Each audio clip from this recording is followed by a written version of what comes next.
சந்தோஷமாக தோன்றுதல். கர்த்தருக்குள் எப்பொழுதும் சந்தோஷமாயிருங்கள். பிலிப்பியர் 4:4.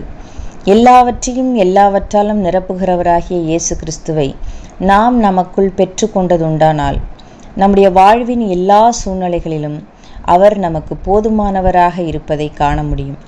எந்த நிலைமையில் இருந்தாலும் மனரம்யமாக இருக்க போதிக்கப்பட்டேன் என்றான் அப்போஸ்தலனாகிய பவுல்.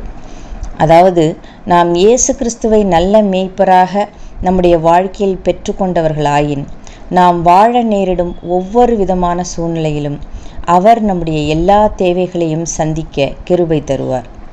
எனவேதான் தாவீது, கர்த்தர் என் மேய்ப்பராய் இருக்கிறார், நான் தாழ்ச்சி அடையேன் என்றான். ஆண்டவராகிய இயேசு கிறிஸ்துவின் ஐக்கியம் நம்முடைய சரீர ரீதியான தேவைகள், மன ரீதியான தேவைகள், உணர்வு ரீதியான தேவைகள் யாவற்றையும் சந்திக்க வல்லமையானது. அப்படியானால் நம்மை பார்க்கின்றவர்களும் நம்மை கவனிக்கின்றவர்களும் நாம் நம்புகின்ற கர்த்தர் நமக்கு போதுமானவராய் இருப்பதை பார்க்க வாய்ப்பு கிடைக்க வேண்டும். இன்று பல கிறிஸ்தவர்கள் எப்பொழுதும் சோகத் தோற்றத்துடனும் மலர்ச்சியற்ற முகத்துடனும் பிறர் முன் தோன்றுகிறார்கள். அவர்களை பார்க்கின்ற யாவரும் கர்த்தரால் அவர்கள் நல்லதோர் வாழ்க்கையை கண்டிருப்பதாக நம்ப முடியாது.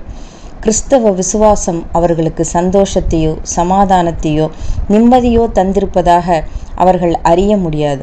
அவர்களின் வார்த்தைகளும் வாழ்க்கை முறைகளும் அவர்கள் மனநிறைவு தரும் ஒரு வாழ்க்கையை பெற்றிருப்பதாக பிறரை நம்ப வைக்க முடியாது.